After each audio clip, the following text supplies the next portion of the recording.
السلام على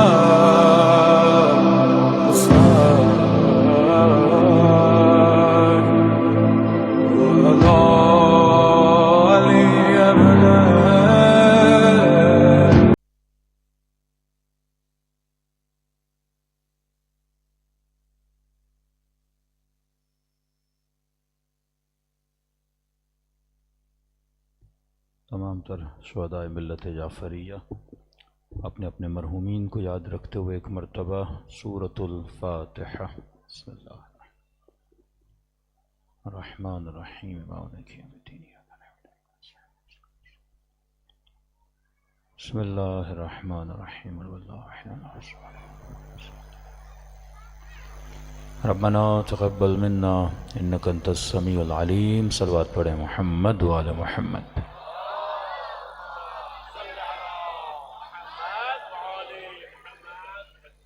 بسم اللہ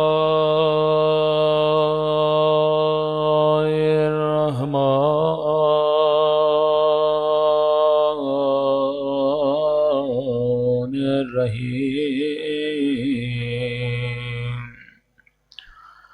الحمد للہ رب العالمین، الحمد للہ کما هو أهله، الصلاة والسلام على سید المرسلین وخاتم النبیین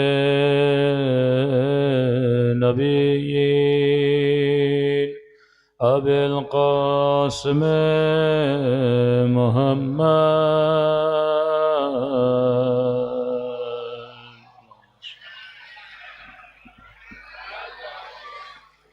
وعلى آلہ الطیبین الطاہرین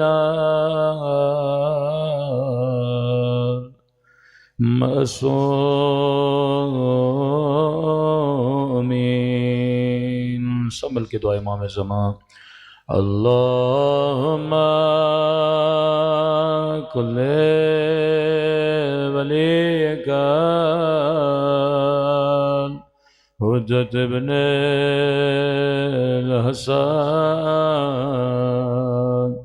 صلواتک علیہ وعلی آبائه فی هذه الساعة وفي كل وليا وحافظا وقائدا وناصرا ودليلا وعينا حتى تسكنه أرضك طوعا وتمتعه فيها طويلا برحمتك يا أرحم الراحمين۔ صلوات پڑھے محمد وعلی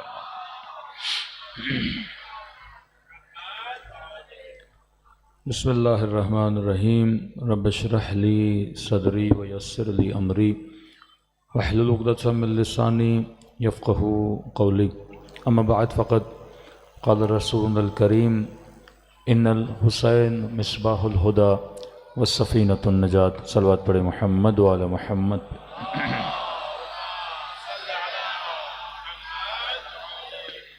دعا ہے پروردگار عالم ہم سب کی عبادتوں کو اپنی بارگاہ عالی میں قبول فرمائے اور جو مقصد زندگی، مقصد ہدایت لے کر فرش عزا پہ آتے ہیں، خدا ان مقاصد میں بھی ہم سب کو کامیابیاں، کامرانیاں نصیب فرمائیں۔ مسلسل آپ کی خدمت میں دعوت جذبہ حسینی کے عنوان سے گفتگو ہو رہی ہے کہ دعوت کربلا فرش عزا ابا عبداللہ الحسین ایک محدود نگاہ کے دائرے میں نہیں دیکھنا چاہیے، بلکہ یہ انقلاب الہی کا نام ہے۔ ہمیشہ یاد رکھیں، خدا اتنی کثیر تعداد میں لوگوں کو اگر امام حسین کے فرش پہ بلا رہا ہے، وہ صرف اس لیے نہیں بلا رہا کہ آپ کو تاریخ بتائی جائے اور آپ کو صرف یاد رہے کہ کربلا میں ایک واقعہ ہوا تھا۔ اگر ایک واقعے کو یاد کرنا تھا، ہم ایک میسج کر کے بھی لوگوں کو بتا سکتے ہیں۔ اگر واقعے کو یاد کرنا تھا، ہم ای میل کر کے بھی لوگوں کو بتا سکتے ہیں۔ اگر صرف یہ بتانا تھا کہ 61 ہجری میں نواس رسول کو شہید کر دیا گیا، کئی وسائل اعلام ہیں جن کے ذریعے سے انسان اس خبر کو پہنچا سکتا ہے، لیکن نہیں، ایک عجیب سا اہتمام ہے کہ شہادت امام حسین سے پہلے مجالس عزا کو انعقاد کیا جاتا ہے، اور صرف مجلس نہیں، پھر وہاں پہ لوگوں کے لیے نظر و نیاز کا بندوبست کیا جاتا ہے، پھر وہاں پہ خاص لباس پہننا جاتا ہے، پھر یاد کربلا میں عجیب ہے کہ علم نکالا جاتا ہے، آگے الگ ہوتا ہے، پیچھے مومنین ہوتے ہیں، پھر اس میں نوحہ ہے، پھر اس میں مرثیہ ہے، پھر اس میں خطابت ہے، پھر ایک خاص طریقے عزا ہے، پھر یہ نہیں کہ صرف مجلس سن کے لوگ سو جائیں، پھر عاشور کا دن آتا ہے، پھر ایک جلوس نکلتا ہے، ایک کثیر التعداد میں لوگ نکلتے ہیں۔ یہ ساری چیزیں خود بخود نہیں بنی، ہر چیز ہمیں اہل بیت کے ذریعے سے ملتی گئی، پھر آہستہ آہستہ ہم نے اس چیز کو فروغ دیا۔ اگر میں نے صرف غم یاد کرنا تھا، میں گھر میں بھی کر سکتا تھا۔ انتظامیہ ڈیمانڈ کرتی ہے کہ جناب آپ روڈ پہ کیوں پروگرام کرتے ہو، آپ جلوس کیوں نکالتے ہو، آپ یاد کرنی ہے گھر میں کرو۔ مثلاً ایک علاقہ ہے، وہاں سنی بھی ہیں، وہاں شیعہ بھی ہیں، وہاں مثلاً کرسچن بھی ہیں، آپ کا اپنا پروگرام ہوتا ہے، آپ پورے روڈ پہ مجلس عزا رکھتے ہو، آپ کی خاطر 3 دن 2 دن ہمیں چھٹی کرنا پڑتی ہے کیونکہ جلوس نکالتے ہو، لہٰذا ٹریفک ہے، لوگ آفس میں کیسے جائیں۔ اور بڑی کوششیں ہر حکومتوں میں کی گئیں کہ فرش عزا کو محدود کیا جائے۔ اب اس طرف اصرار تھا عزاداران ابا عبداللہ الحسین کی طرف سے، نہیں، ہم ہر صورت میں جلوس نکالیں گے، ہم ہر صورت میں اسی ترتیب سے فرش عزا پر آئیں گے اور بیٹھیں گے۔ کوئی پیچھے فکر تو ہوگی، کوئی حکمت تو ہوگی۔ اگر صرف غم منانا تھا تو غم تو گھر میں بھی منا سکتے ہیں۔ فرمایا نہیں، فرش عزا ایک تحریک الہی کو بپا کرنے کے لیے، فرش عزا ایک فکر کو پھیلانے کا نام ہے۔ اگر لوگ روڈوں پہ نکلیں گے نہیں تو دنیا پوچھے گی کیسے کہ یہ کیوں نکلے ہیں۔ اگر یہ برملا نوحیں اور ماتم نہیں کریں گے تو لوگوں کے ذہنوں میں سوال پیدا کون کرے گا کہ جناب انہوں نے کالا لباس کیوں پہننا ہے۔ علم یاد رکھیے، علم لشکروں میں اٹھایا جاتا ہے۔ جب لوگ جنگ پہ جاتے تھے تو آگے علم اٹھاتے تھے۔ آپ کا اپنا علم ہے، آپ کا اپنا لشکر ہے۔ آپ بتاتے ہو کہ دنیا میں مختلف لشکر پائے جاتے ہیں، لیکن خدا ایک نیا لشکر بنا رہا ہے جس کے علم کی نشانی وفا ہے، عباس علمدار ہے۔ کس سے وفا کرنے کے لیے نکلے ہیں؟ کس کے لیے آواز بلند کر رہے ہیں؟ حیات من ذلہ۔ کس کے لیے آوازیں بلند کریں؟ لبیک یا حسین۔ تو ایک بہت بڑا فلسفہ ہے جو آپ لے کر چلتے ہیں۔ ہندو بھی اپنے تہوار مناتے ہیں، مسیحی بھی مناتے ہیں، لیکن کسی کا تہوار اتنا عوامی نہیں ہوتا جتنا ابا عبداللہ الحسین کا ذکر ہوتا ہے، کیونکہ خدا اس ذکر سے حضرت حجت امام مہدی اجل اللہ تعالی فرجہ الشریف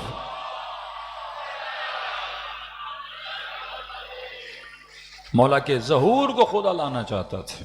خدا آپ کو ولایت کے خیمے میں لانا چاہتا تھا۔ کل میں نے 3 اشارے کیے کہ عزاداری کی طرف نگاہ تاریخ والی ہو سکتی ہے، عزاداری کے لیے نگاہ احساسی ہو سکتی ہے، عزاداری کے لیے نگاہ تمدن اور سویلائزیشن کی ہو سکتی ہے۔ کون سی نگاہ نے عزاداری کو محدود کیا؟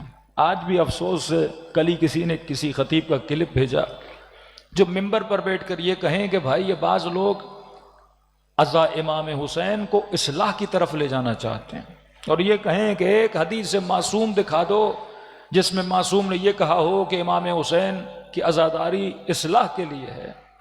کلام سریع ابو عبداللہ الحسین خرجت لاصلاح امت جدی، میں نے خروج کیا تاکہ اپنے جد کی امت کی کیا کروں؟ اصلاح کروں۔ مطلب معاشرہ فاسد تھا۔ دعائے رجبیہ کے جملے، صلی اللہ علیہ یا ابا عبداللہ لبیک یا داعی اللہ، میرا سلام ہو آپ پہ ابا عبداللہ، آپ وہ تھے جو اللہ کی دعوت دینے والے تھے، میں آپ کو لبیک کہہ رہا ہوں۔ جناب 2026 میں کس کو لبیک کہہ رہے ہو؟ امام حسین نے تو مدد 61 ہجری میں مانگی تھی، آج کسے لبیک کہہ رہے ہو؟ وہ شعار ابا عبداللہ الحسین کہ مولا آپ اس دن آئے تھے سوئے ہوں کو جگانے کے لیے، اور آج آپ کی مجلس آئی ہے سوئے ہوں کو جگانے کے لیے۔ تو یہ فرش عزا ہے۔ کل ذکر کیا عزاداری کا، آج تھوڑا سا میں عزادار پہ گفتگو کرنا چاہتا ہوں جو مجلس عزا میں آیا ہے۔ کم ترین چیز، ادنا ترین رتبہ جو ہمیں فرش عزا پہ لاتا ہے، جو ہمیں راغب کرتا ہے مجلس امام حسین کے لیے، وہ محبت کا جذبہ ہے۔ یعنی اگر محبت نہ ہو تو آپ فرش عزا پہ نہ آئیں۔ مجلس میں وہی آتا ہے جس کے دل میں محبت ہے۔ اب سوال یہ ہے کہ صرف محبت کافی ہے کیا؟ محبت کی وجہ سے آنسو ہیں، محبت کی وجہ سے آپ امام حسین کی مجلس پہ آتے ہیں۔ اب ہو سکتا ہے کوئی بندہ 60 سال سے آ رہا ہو محبت کی خاطر، لیکن اس کا یہ ہو کہ میں مجلس میں جاؤں گا، مولا کی مجلس سنوں گا، لیکن میں اپنی زندگی کو بدلوں گا نہیں، میں جیسا ہوں ویسے کا ویسا رہوں گا۔ راشی تھا راشی رہوں گا، جھوٹا تھا جھوٹا رہوں گا، نشہ کرتا تھا نشے پہ رہوں گا، لیکن کیونکہ محبت امام حسین سے فرش عزا پہ جاتا رہوں گا۔ یہ کم ترین مقام ہے۔ تبھی علماء فرماتے ہیں محبت اہل بیت بھی اللہ کی ایک نعمت ہے، لیکن یاد رکھنا محبت کافی نہیں ہے۔ کبھی آپ کہتے ہیں میں قرآن پڑھتا ہوں، پھر ہم کہتے ہیں قرآن کا پڑھنا کافی نہیں ہے، ضروری بہت ہے پر کافی نہیں ہے۔ کیسے؟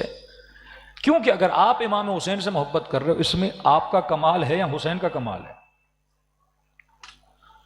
آپ بولو مولانا فلاں سخی ہمیں بہت اچھا لگتا ہے، بھائی اس میں آپ کا کمال ہے یا اس سخی کا کمال ہے کہ اس نے اپنی سخاوت سے آپ کے دل میں محبت کو ڈالا ہے؟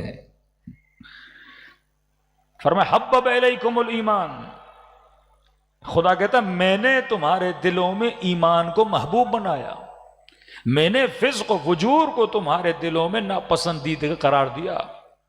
دنیا میں کم سے کم ترین بدبخت سے بدبخت ترین ملک بھی ہو، لیکن وہاں کی عوام بھی کہتی ہے ہمیں عدالت چاہیے، وہاں پہ جسٹس سسٹم ہوتا ہے۔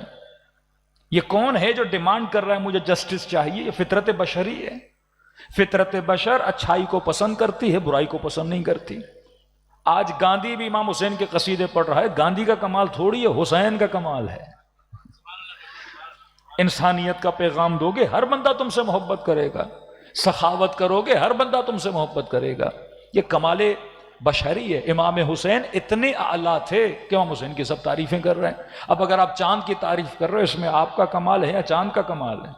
وہ چاند روشن ہے تبھی آپ اس کی کیا کرتے ہو؟ تعریف کرتے ہو۔ تو اگر آپ امام حسین کے فرش پہ آئے ہو، فطرتاً اللہ نے آپ کی فطرت کو اچھا بنایا تھا، تبھی آپ فرش ابا عبداللہ الحسین پر موجود ہو۔ ہاں فرمایا پھر وہ لوگ دشمن اہل بیت کیوں بنتے؟ فرمایا یا شکم میں حرام کا لقمہ ہے تبھی حسین سے دور ہے، یا قصد قلوبہم دل گناہ کر کر کے اتنے قسی ہو چکے ہیں کہ حسین سے دور ہے، یا تیسرا فرمایا اس کے نطفے میں کوئی عیب ہے، اس کی ولادت حلال کی ولادت نہیں ہے، تبھی عاشق اہل بیت نہیں بنتا۔ ورنہ لوگ اپنی فطرتوں کو بچا لیں تو دنیا کا ہر بندہ فضائل اہل بیت پڑھتا ہوا نظر آئے گا۔ اس کی دلیل کرسچن اور ہندو آپ جتنے دیکھتے ہیں، کیونکہ طیب الفطرہ ہیں، فطرت ہر انسان فطرت اسلام پہ پیدا کیا جاتا ہے۔ اگر آپ فطرت کو بچاتے ہوئے آؤ گے تو خدا آپ کو چاہتے ہوئے نہ چاہتے ہوئے در اہل بیت پر لائے گا۔ یہ کم ترین درجہ ہے کہ میں نے اپنی فطرت کو بچایا ہوا ہے، اب میں کسی مظلوم کی حمایت کرتا ہوں اور امام حسین جیسی شخصیت کا عاشق بن جاتا ہوں. لیکن فرمایا اس درجے کو آگے بڑھا. آگے کیسے بڑھے گا؟ میں فرش عزا پر آیا، میں شریک مجلس ہوا. اب ایک درجہ اور ہے. ایک انسان وہ ہے جو صرف مجلس سنتا ہے، دوسرا وہ ہے جو مجلس پہ خرچ بھی کرتا ہے. اس کی شرکت مجلس امام حسین میں تھوڑی اور بڑھ گئی. اس نے سبیل بھی لگائی، اس نے 4 لوگوں کو نیاز بھی دیا. یہ مجلس حسین پہ آیا، پیسہ نہیں تھا لیکن اس نے 4 عزاداروں کی جوتیاں بنا کے رکھیں. اس نے مثلا سیکورٹی کا کام انجام دیا. اس نے مثلا 4 چٹائیاں بچھائیں. اس نے عزاداروں کی خدمت کی. اس نے 4 لوگوں کو چائے پلائی. اب اس کے اندر خدمت کا جذبہ بڑھ رہا ہے. صرف محبت نہیں، محبت سے ایک قدم آگے بڑھا. کوئی چیز امام حسین پہ کیا کر رہا ہے؟ قربان کر رہا ہے. اب یہ جذبہ بڑھتے بڑھتے بڑھتے جب اعلیٰ ترین منزل پہ پہنچتا ہے کہ میں نے 40 امام حسین کا واقعہ سنایا تھا کہ ہر بندہ عراق میں کچھ نہ کچھ امام حسین پر کیا کرتا ہے؟ لٹاتا ہے. کوئی پیسہ دیتا ہے، کوئی گھر دیتا ہے، کوئی 4 لوگوں کے کپڑے دھوتا ہے، کوئی کسی کے بوٹ کو پالش کرتا ہے. ایک مومن کہتا ہے میں نے سبیل سے نیاز لی، کوئی کھانے کی چیز لی. گرمی بہت زیادہ تھی، آپ کو پتا ہے. ہر بندہ کسی نہ کسی سائے کے تلاش میں تھا کہ کھانا بھی کھاؤں، دھوپ بہت شدید ہے. کہتا میں بیٹھا فٹ پاتھ کے کنارے، دھوپ بہت ہی، میں نے کہا جلدی جلدی کھاتا ہوں. اچانک میں نے محسوس کیا کہ میرے سر پہ کوئی سایہ آیا ہوا ہے، لیکن کھانے میں مشغول تھا، سمجھ نہیں آئی. اور جب کھانا کھا لیا مڑ کے دیکھا ایک قد کا بہت بڑا عرب قوی الہیکل میرے پیچھے بس اس طرح سے کھڑا ہوا اور پسینے سے شل ہے اور پسینہ بہ رہا ہے. میں نے سبیل والے سے پوچھا جناب یہ کون ہے؟ کہ یہ بے انتہا غریب آدمی ہے. اس نے کہا ہر آدمی امام حسین کے لیے کچھ نہ کچھ قربان کر رہا ہے. میری جیب میں پیسے نہیں ہیں، میں اتنا کر سکتا ہوں اللہ نے قد مجھے بڑھا دیا ہے کسی زائر حسین کے لیے سایہ بن جاؤں. یہ سایہ بنا ہوا تھا. محبت ہے، ایک قدم اور آگے بڑھا. اس نے امام حسین پہ پیسہ لگایا، خدمت کی، 4 جوانوں کی خدمت کی. لیکن فرمایا اس سے اگلی منزل تک امام حسین اپنے محب کو لے جانا چاہتے ہیں. وہ منزل یہ ہے کہ وہ تجھے اپنی صفات کا شبیہ بنانا چاہتے ہیں، جس طرح کا السلمانو منا اہل البیت. ایک خدمت انفرادی خدمت ہے، میں صرف امام حسین کی خدمت کر رہا ہوں.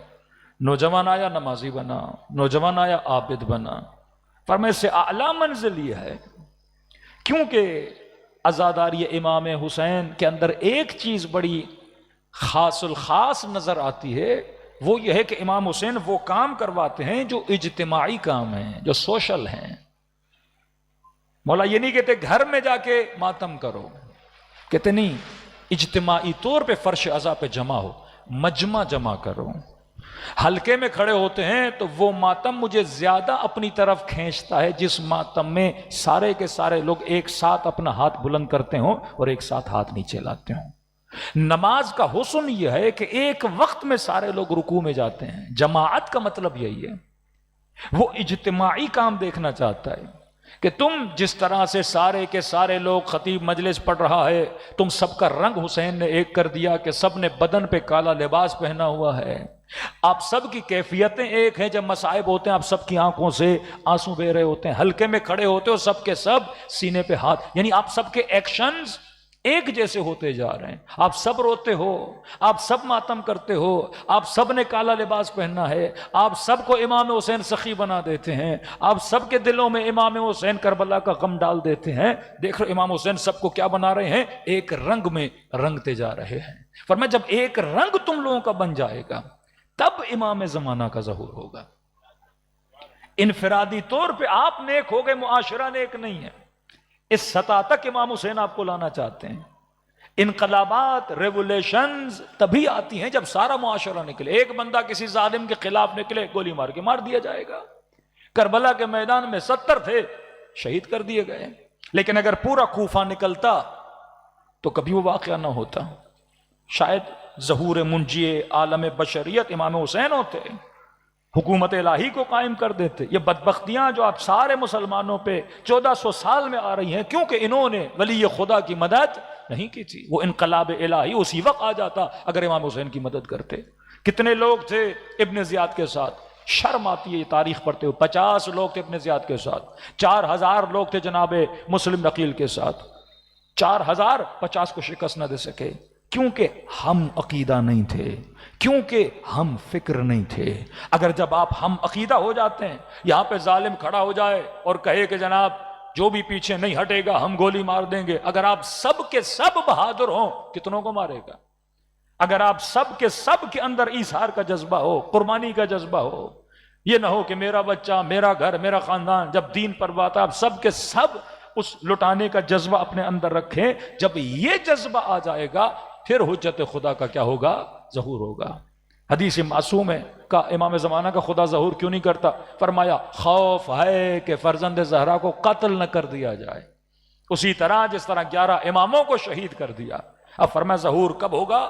جب لوگوں کے اندر یکساں یک رنگ جذبات پیدا ہو جائیں گے، جب فکری طور پر سب ایک جگہ پہ آ کے کھڑے ہو جائیں گے کہ جناب ہم نے دین کے لیے سب کچھ کیا کرنا ہے، قرآن بھی کرنا ہے۔ جب ایک فکر اور ایک نظریہ بن جاتا ہے پھر ملکوں میں انقلابات آتے ہیں۔ یورپ کو دیکھ لیں، ویسٹ کو دیکھ لیں، یا ہندوستان کا انقلاب دیکھ لیں گاندھی کے زمانے میں، یا ایران کا انقلاب دیکھ لیں، کسی بھی ملک کا آپ انقلاب دیکھتے ہیں، انقلاب آتا ہی تب ہے جب سب کے سب لوگوں کا نظریہ ایک بن جاتا ہے، جب لوگوں کے دل ایک دوسرے کے ساتھ مل جاتے ہیں۔ تبھی فرماتے ہیں سلم لمن سالمکم وحرب لمن حاربکم۔ یہ سلم جب ایک جگہ پہ جمع ہو جائے گا پھر خدا فرزند زہرا کا ظہور فرمائے گا۔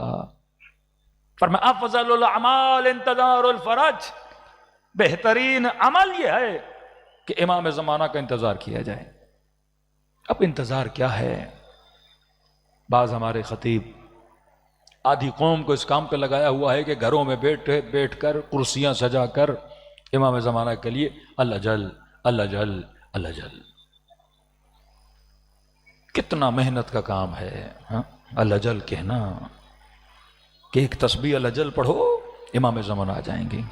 محنت ہے یہ زحمت ہے کہ آپ صرف زبان سے کہو اللہ جل، کہ خدا امام زمانہ کا ظہور فرما دے، اور خدا نے ہی سب کچھ کرنا ہے۔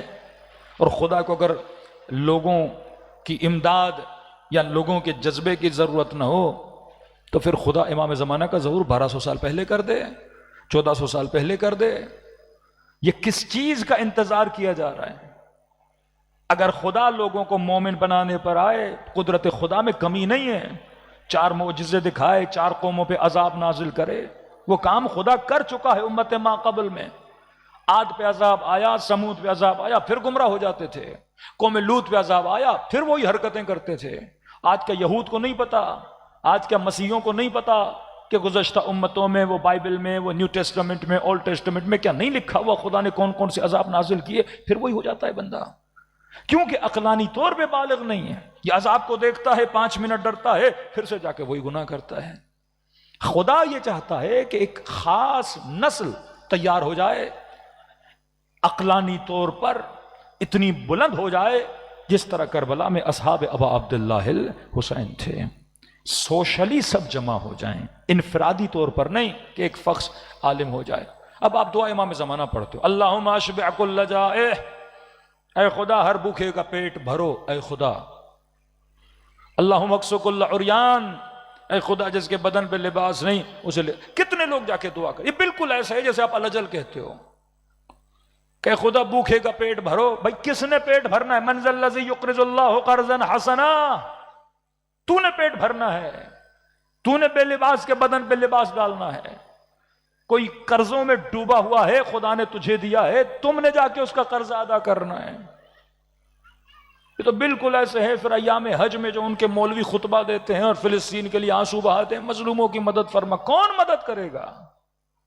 اسلحہ تمہارے پاس، مال تمہارے پاس، دولت تمہارے پاس، طاقت تمہارے پاس، زبان تمہارے پاس، اور آپ دعا کرتے رہے خدا مدد فرما۔ اس طرح تو میں بارہا کہہ چکا، 1 ارب مسلمان کہہ رہے ہیں فلسطین کی مدد فرما۔ آتی ہے کیا مدد؟ دعا کا مطلب یہ ہے، یہ خدا تجھے اشارہ دے رہا ہے، خدا سوئے ہوئے کو جگا رہا ہے کہ کچھ بھوکے ہیں معاشرے میں، کچھ بے لباس ہیں معاشرے میں، کچھ مظلوم ہیں معاشرے میں، تمہارا کام ہے جا کر ان کی مدد کرو، تمہارا کام ہے ان کے پیٹ کو بھرو، تمہارا کام ہے کسی غریب کا ہاتھ پکڑو۔ اب جب غریب کا ہاتھ پکڑو، یہ نہ سمجھو یہ غریب کا ہاتھ ہے، یہ کس کا ہاتھ ہے؟ یہ پروردگار عالم کا ہاتھ ہے۔ کیا امیر المومنین کی دعا میں اثر نہیں؟ کیا مولا کہیں خدا کوفے کے یتیموں کی مدد فرما؟ علی خود نکلتے تھے یتیم پروری کرتے تھے. کہ امام حسین کی دعا میں اثر نہیں ہے؟ خدا یزید جیسے بدبخت کو جو اس زمانے کا سمجھو اسرائیل تھا اسے نیست و نابود فرما. مولا حسین بھی ہماری طرح مدینے میں بیٹھ کے دعائیں کر سکتے تھے نا. کہ دعا سے نہیں، دعا تجھے راہ دکھاتی ہے. جانا کس نے ہے اس راہ پہ؟ تو نے جانا ہے. ظلم کو ختم کرنا ہے، تم نے اٹھنا ہوگا. تو مولا یہ چاہتے ہیں کہ معاشرہ ایک سمت میں ایک فکر پہ کھڑا ہو جائے. آپ کو صرف فرش ازا پہ بٹھاتے ہیں. اب عبداللہ الحسین آپ کے دل میں یزید کی نفرت، ابن ملجم کی نفرت، حرملہ کی نفرت ڈالتے ہیں تاکہ آپ کے دل میں ان کے کیریکٹر کی نفرت پیدا ہو جائے. اب جب معاشرے میں فرش ازا سے اٹھو، ڈھونڈو کہ یہاں کوئی حرملہ ہے کہ نہیں، ڈھونڈو کہ یہاں کوئی یزید ہے کہ نہیں. کیریکٹر ہے نا. اب ویسا تو نہیں ہوگا لیکن اس کیریکٹر والا. دیکھو میری گلی میں کوئی ہے جو بچوں پہ ظلم کرتا ہو، میرے ملک میں کوئی ہے جو عورتوں پہ ظلم کرتا ہو، اس معاشرے میں کوئی ہے جو کسی کا حق کھاتا ہو. اب سوال ہے اس کے مقابلے میں تم نے کھڑا ہونا ہے. کھڑے ہونے کا مطلب یہ نہیں کوئی پسٹل وسٹل اٹھا کے لوگوں کو مارنا شروع کر دو. کھڑے ہونے کا مطلب یہ ہے جب ظلم کو دیکھو زبان سے اس کی مذمت کرو. تمہارے گھر کا بچہ اس ظالم کو بولے تو ظالم ہے، تو ظلم کر رہا ہے، تو فاسق ہے، تو شرابی ہے، تو زانی ہے. اگر علل اعلان وہ گناہ کر رہا ہے، ہاں اگر آپ کو خبر ملی ہے وہ الگ معاملہ ہے. خدا ستار العیوب ہے، آپ کو حق نہیں کسی مومن کے گناہ کو پھیلانے کا. لیکن نہیں، گلی کوچے میں شراب پی رہا ہے، آپ کو پتہ ہے علل اعلان بہنوں کو گھر سے نکالا ہوا ہے، اس نے ان کا حق پہ قبضہ کیا ہوا ہے. آپ کو پتہ ہے یہ بچوں پہ ظلم کرتا ہے.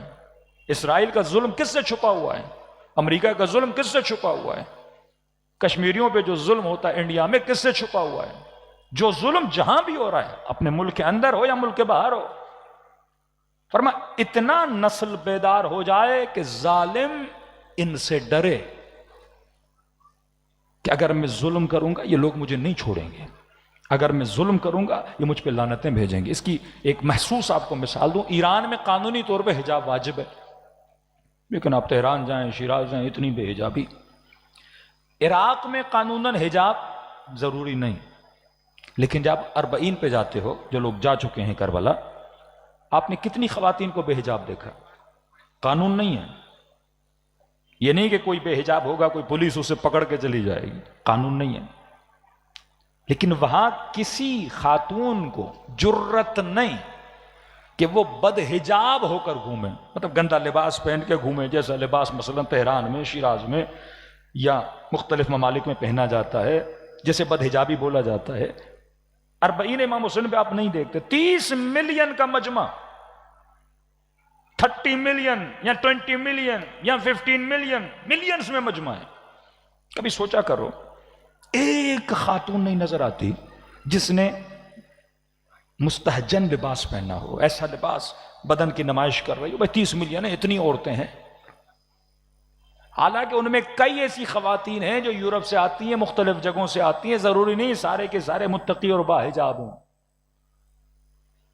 یہاں سے واپس جاتی ہیں یورپ، ان کا لباس ویسا ہی ہو جاتا ہے. چادر اتار دیتی ہیں، وہ جو زیادہ لباس ہے وہ کم ہو جاتا ہے. لیکن کربلا جب آتی ہیں ساری چادریں پہنتی ہیں، حجاب کرتی ہیں.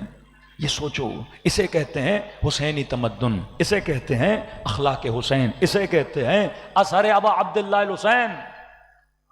کیوں کہ اگر ایک خاتون وہاں پہ بد حجاب ہو کر گھومے گی تو اس کو ہر 10 قدم پہ ایک ٹوکنے والا ملے گا. شرم کر، حیا کر، کربلا کی زمین پر امام حسین کی زیارت کے لیے جا رہے ہو. یہ 10 لوگوں کا ٹوکنا اسے مجبور کر دے گا. اسے سوشل پریشر بولتے ہیں، سوشل شوک بولتے ہیں. کہ کئی باحجابی جب یورپ جاتے ہیں بے حجاب ہو جاتے ہیں. کیوں؟ اگر آپ وہاں حجاب کرو گے، مثلا ماحول ایسا بنا دیا جاتا ہے 10 لوگ اگر آپ کا مذاق اڑائیں، ہاں آپ کا بچہ اسکول جائے، یہ آپ کے بچے فیس کرتے ہیں کہ مولانا بچے کو میں نے اے لیول کروانا ہے، تھوڑا ہائی فائی میں نے اس بچے کو پڑھانا ہے، تو آپ نے بہت مہنگا اسکول چنا. اب مہنگے اسکولوں میں جب بچے بھیجتے ہیں تو وہاں اکثر لوگ سیکولر، مثلا کوئی DHA کی سائٹ پہ آپ نے بچے کا داخلہ کروا دیا یا کہیں کروا دیا، اور آپ کی بچی مکمل محجبہ ہے، اور وہ جو بے دین بچیاں ہیں، مطلب ایک بچی حجاب والی اور 50 بچیاں مثلا جن کے آپریشن کا دماغ کھلا ہوا ہے، اوپن مائنڈڈ، وہ اس بچی کا کیا اڑائیں گی؟ مذاق اڑائیں گی. کوئی کہے گا ملیانی آ گئی، کوئی کہے گا ایکسٹریمسٹ آ گئی، کوئی کہے گا اولڈ مائنڈڈ آ گئی، پرانے خیالات والی آ گئی. ایک ٹوکے گا، دو ٹوکے گا، یہ بچی اپنے حجاب کو چھوڑنا چاہے گی. وہاں کا پریشر اسے مجبور کرے گا یہ تھوڑا بہت اپنا لباس کیا کر دے، چینج کر دے. پھر ابھی نئی اصطلاح آئی ہے ماڈرن حجابی. آدھا دین کا ستیہ ناش ان ماڈرن حجابیوں نے کیا ہوا ہے کہ ایسا حجاب کرو. بھائی حجاب ہے ہی اسی لیے تاکہ نامحرم آپ سے اٹریکٹ نہ ہو. اب ماڈرن حجابیوں نے حجاب بھی کیا ہوا اور ساری اٹریکشن بھی اس کے اندر ڈالا ہوا ہے. یہ بالکل ایسے ہے جیسے آپ حجاب کے اندر بے حجاب ہو. دین کی حکمت سمجھو. حجاب اس لیے تاکہ اٹریکٹ نہ ہو، اور آپ ایسا حجاب کرو جس سے اور زیادہ لوگ کیا ہوتے جائیں، اٹریکٹ ہوتے جائیں. بعض لوگوں نے چادر بیچنی ہوتی ہے، بعض لوگوں نے پتہ نہیں کیا کچھ بیچنا ہوتا ہے. اسی چکر میں اسلام حکمت کا دین ہے. عراق میں کیونکہ سوشل پریشر اتنا بلڈ ہو جاتا ہے کہ وہ بے حجاب بھی کیا بن جاتی ہے، باحجاب. اس پریشر کو امام حسین پیدا کرنا چاہتے ہیں کہ خرجت الاصلاح امت جدی. امت نمازی ہے پر یزید پہ پریشر نہیں بنا پا رہی. امت حاجی ہے پر ظلم کے خلاف آواز اٹھانے کا جذبہ نہیں ہے کہ امیر المومنین فرمائیں اگر انبار کے شہر میں کسی یہودی خاتون کے پاؤں سے پازیب اتار دیا جائے اور کوئی مسلمان سن کے مر جائے تعجب نہ کرنا. مر گیا اس لیے مرا کیونکہ قسی القلب نہیں ہے. اور تو سنے کہ 50 لوگ مر گئے، 60 لوگ مر گئے، 70 لوگ مر گئے. آج ہم قسی القلب ہیں، ہم ٹی وی پہ سنتے ہیں 20 بچے مر گئے، 30 بچے مر گئے. واللہ وہ ویڈیوز دیکھی نہیں جاتی غزہ کے ان بچوں کی، سردیوں میں کیا حال ہے ان کا، بھوک افلاس سے کیا ہو رہا ہے، افریقہ کے بچوں کے ساتھ کیا ہو رہا ہے. اور وہاں پہ ایک امیر کا محل دیکھیں، کھانے اتنے لگے ہوئے ہیں کہ اس کے کھانے سے زیادہ ہیں. کیا خدا نہیں پوچھے گا وہاں وہ بچہ بھوکا اور پیاسا مر رہا تھا، تم نے اس کے لیے کیا کیا؟ یہ افسروں کی شاہی زندگیاں کہ انٹیریئر سندھ میں چلے جائیں کہ آپ کو غربت کے عالم کا پتہ نہیں ہے. کبھی کبھی رہبر معظم کہتے تھے راہی نور بنو. کچھ ہمارے یوکے کے دوست ہیں، میں نے ان کو مشورہ دیا تھا. ایک مرتبہ ہم 50,000 کسی کی مدد کرتے ہیں، 20,000 مدد کرتے ہیں. ایک مدد عملی ہے. مثلا نوجوانوں کے پاس سال میں 15 دن 20 دن بچتے ہیں، مولانا کہیں گھومنے جائیں. ایک سفر نور کا سفر ہوتا ہے. ہاں کربلا کا سفر ہے نور. ایک اور سفر ہے کہ آپ سارے جوان آپس میں پیسے جمع کرو 5 لاکھ 6 لاکھ، پھر ایک سفر نور پہ نکلو، ان غریبوں کی بستیوں میں جاؤ، یہاں سے 4 سویٹر لو، 4 شرٹس لو، 4 قمیصیں لو، 4 کھانے پینے کی چیزیں لو. یہ چیزیں جا کے ان غریبوں کی جھوپڑیوں میں خود چل کے جاؤ اور جا کے ان کو تقسیم کرو. میں صرف مشورہ دے رہا ہوں. آپ جب یہ سفر سے لوٹ کے آئیں گے پھر دیکھیں کہ خدا نے آپ کے دل میں نورانیت کتنی ڈالی. ہاں یہ شہید قاسم سلیمانی، یہ بسیج ایران جو بسیج ہے نوجوانوں کی، ایک سفر ان کو ہوتا ہے راہیان نور کے نام سے. صلوات پڑھے محمد و آل محمد و آل محمد. بارہ دیگر صلوات پڑھے محمد.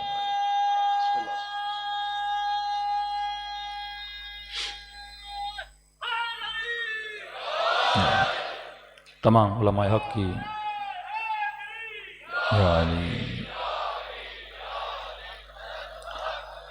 تمام علماء حق کی صحت سلامتی کے لیے ایک مرتبہ صلوات پڑھے محمد و آل محمد.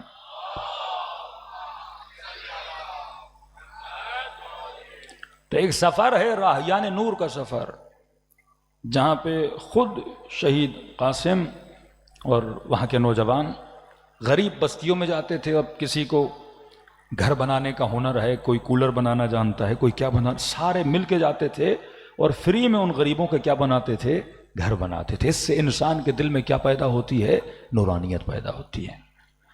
تو اب عبداللہ الحسین چاہتے تھے کہ فکری اعتبار سے پورا معاشرہ کیا ہو جائے، بالغ ہو جائے. جب گلی گلی کوچے میں ہر بندہ کسی ظالم کو ٹوکے گا، ہر بندہ کسی چور کو ٹوکے گا، پھر وہ گناہ کرنے سے پہلے 100 مرتبہ سوچے گا کہ میں یہ گناہ کروں کہ نہیں کروں. کیوں فرما امام زمانہ کا جب ظہور ہوگا، ہر وہ بچہ جو حکومت امام زمانہ میں پیدا ہوگا وہ مومن ہو کے بڑا ہوگا. کیونکہ جب سارے کے سارے مومن ہوں گے تو ایک آدمی کا اگر دل بھی کرے گا چوری کرنے کا، اس پریشر کی وجہ سے وہ چوری کر نہیں پائے گا. یہ بالکل ایسے ہے کسی نے کہا بھائی اللہ کے نام پر مثلا جس کے پاس جتنا ہے وہ اللہ کے نام میں کیا کرے، تھوڑا خیرات کر دے۔ اب مثلا 20 لوگ کھڑے ہیں، 19 کے 19 اپنی جیب سے 100 روپیہ نکالیں، اور وہاں پہ بے انتہا کنجوس بھی کھڑا ہونا، وہ 19 کے پریشر میں کچھ نہ کچھ نکال کے کیا کرے گا، اللہ کی راہ میں دے گا۔ یہ وہ پریشر ہے جو اب عبداللہ الحسین بنانا چاہتے ہیں، ورنہ انفرادی طور پر عابد بننا یہ کمال نہیں ہے۔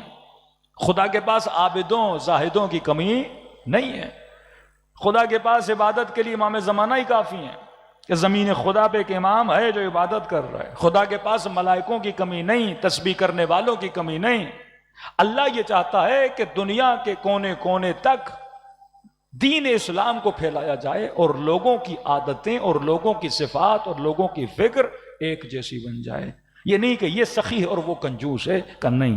تبھی آپ کو مجمع کی صورت میں بلایا جاتا ہے، جلوس کی صورت میں نکالا جاتا ہے، تبھی ان اعمال و حرکات و رفتار کی حمایت کی جاتی ہے جس میں انسجام پایا جاتا ہے، جو اعمال و رفتار ایک طرح ہوتے ہیں۔ تبھی نماز جماعت کی اتنی فضیلت ہے، کیونکہ وہ اعمال انفرادی طور پر نہیں ہوتے، اجتماعی طور پر ہوتے ہیں۔ خود 40 کا جو معاملہ ہے وہ اجتماعی معاملہ ہے۔ یہ نہیں کہ ایک فرد جاتا ہے، ایک معاشرہ حسین ابن علی کی طرف چلتا ہوا جاتا ہے۔ جب آپ کے اندر یہ یونٹی آ جائے گی، پھر دنیا کا بڑے سے بڑا ظالم بھی ہوگا وہ آپ سے خوف زدہ ہوگا، اسے پتا ہوگا یہ نہیں کہ میں ان کو ڈرا سکتا ہوں، یہ سب کے سب حسین کے ماننے والے ہیں، اور ان کے دلوں میں رتی برابر خوف پایا نہیں جاتا۔ صلوات پڑھے محمد و آل محمد۔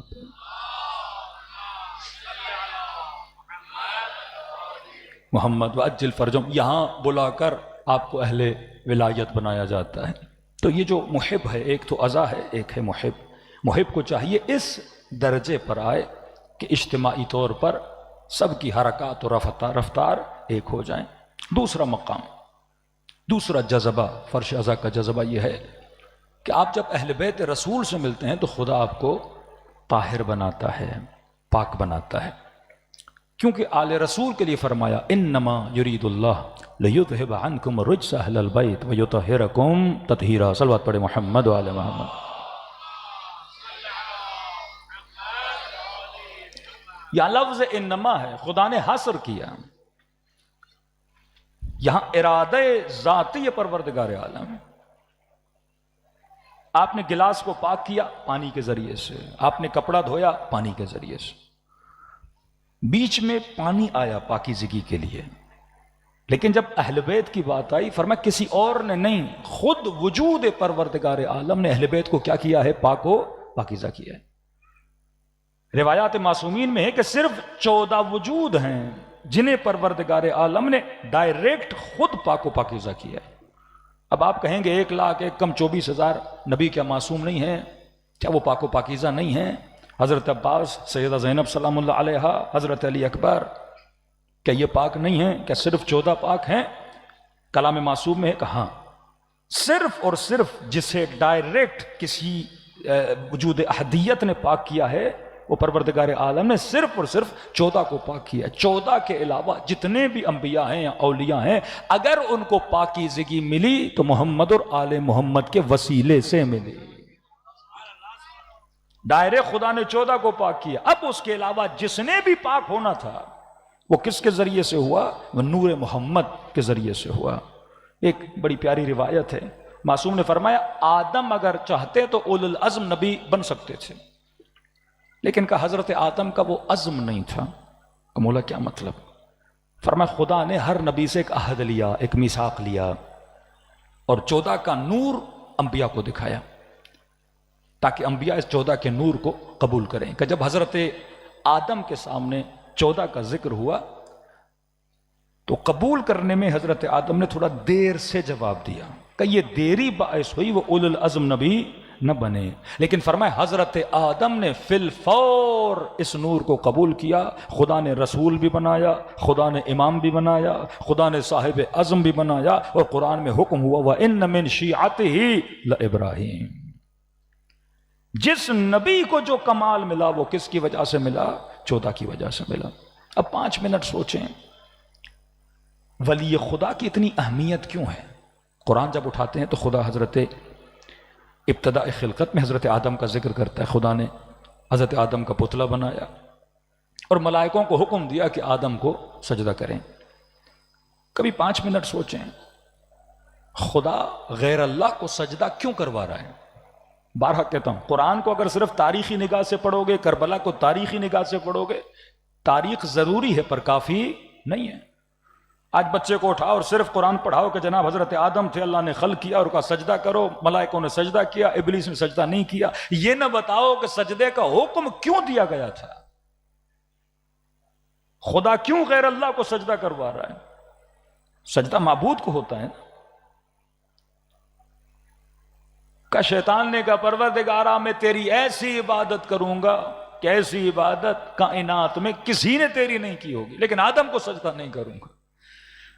اللہ نے کہا شیطان تو چاہتا ہے اس طرح عبادت کرے جس طرح تیرا دل کرتا ہے، میں چاہتا ہوں تو اس طرح عبادت کرے جس طرح تیرا رب کہہ رہا ہے۔ لیکن سوال وہیں کا وہیں کھڑا ہے، رب آدم کو سجدہ کیوں کروا رہا ہے؟ کب علم آدم الاسماء کلھا، یہاں نظام ولایت تمہیں سمجھ میں آئے گا۔ خدا یہ چاہتا ہے عابد بنو، زاہد بنو، لیکن میں تجھے تب تک مقام نہیں دوں گا جب تک ولی اللہ کا احترام نہیں کرو گے، جب تک ولی اللہ کے سامنے تواضع نہیں کرو گے، اس کی تعظیم نہیں کرو گے، میں تجھے مقام نہیں دوں گا۔ اب لاکھ نمازیں پڑھو، اب لاکھ روزے رکھو، لیکن اگر ولی اللہ کی ولایت میں نہیں ہو، ان نمازوں کا کوئی فائدہ نہیں ہے۔ اس کی مثال اس طرح دوں تاکہ آپ کو سمجھ میں آ جائے۔ داعش والے کیا کم نماز پڑھتے ہیں؟ خوارج کیا کم عابد ہیں؟ کیا کم زاہد ہیں؟ اصلاً یہ ولایت کے حصار میں آنا ضروری کیوں ہے کہ احد کے پہاڑ جتنی خیرات دے دے، صبح سے شام تک عبادت کرے، لیکن فرمایا اگر علی کی محبت دل میں نہیں ہے تو جنت کی خوشبو سونگھ بھی نہیں پائے گا۔ کیوں ضروری ہے؟ آج فرق شیعہ اور سنی کیا ہے؟ نماز آپ بھی پڑھتے ہیں، نماز وہ بھی پڑھتے ہیں۔ سب سے اہم ترین فرق جو ہمیں ادیان عالم سے جدا کرتا ہے کہ ہم اہل ولایت ہیں۔ مسلمان نماز بھی پڑھتا ہے، روزہ بھی رکھتا ہے، زکوٰۃ بھی دیتا ہے، سارے کاموں میں ہم مشترک ہیں۔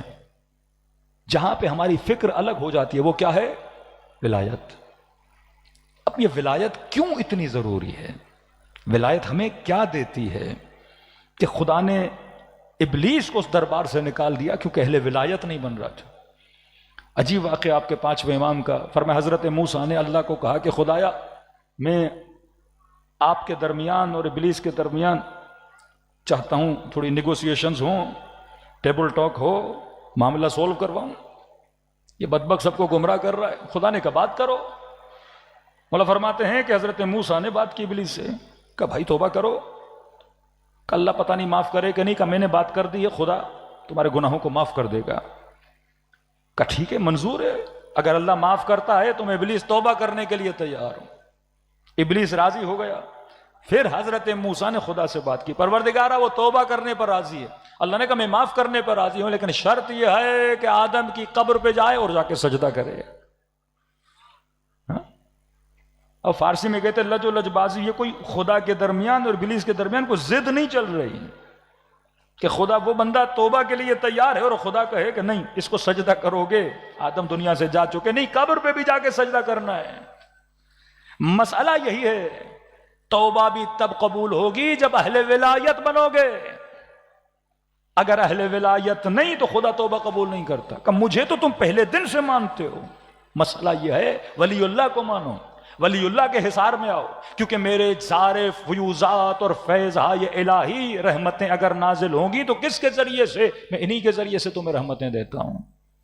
کہ شیطان نہیں مانا، خدا نے کہا پھر میں بھی توبہ قبول نہیں کروں گا۔ اب ولایت کیوں ضروری ہے؟ نوجوانوں کے لیے ایک چھوٹی سی مثال تاکہ آپ کو سمجھ میں آ جائے۔ دیکھیے آپ کھانا کھاتے ہو، کھانا کس کو طاقت دیتا ہے؟ بدن کو۔ سیب کھایا، پھل کھائے، فروٹ کھائے، ساری وٹامنز آپ کی باڈی میں گئیں، بدن طاقتور ہوا۔ اب کھانا یہ تعین نہیں کرتا کہ میں حلال کروں گا یا حرام کروں گا۔ اللہ کے سفرے پہ بیٹھ کے کھانا کھایا، ہو سکتا ہے کل جا کے کسی مومن کا جا کے قتل کر دے کوئی، اور ہو بھی سکتا ہے مسجد میں جا کے نماز پڑھے۔ کہ امیر شام کھانا نہیں کھاتا تھا، کیا جناب ہور کھانا نہیں کھاتے تھے؟ لیکن ایک نے کھانا کھایا قاتل حسین بنا، ایک نے کھانا کھایا ناصر حسین بنا۔ مسئلہ سمجھو، کھانا ڈائریکشن نہیں دیتا، کھانا صرف بدن کو طاقتور بناتا ہے۔ دوسری چیز، جب آپ ریاضتیں کرتے ہو تو آپ کا روح طاقتور ہوتا ہے، اور ریاضتیں صرف مسلمان نہیں کرتا، ہندو بھی کرتے ہیں، کرسچن بھی کرتے ہیں۔ آپ روزہ رکھتے ہو، روزہ ریاضت ہے، یہ ریاضت روح ہے، اس سے روح طاقتور ہوتی ہے۔ آپ نماز پڑھتے ہو، ریاضت ہے کہ آپ کوشش کرتے ہو 17 منٹ میری توجہ خدا کی طرف رہے، یہ ریاضت ہے۔ ہم سے زیادہ سخت ریاضتیں ہندو کرتے ہیں۔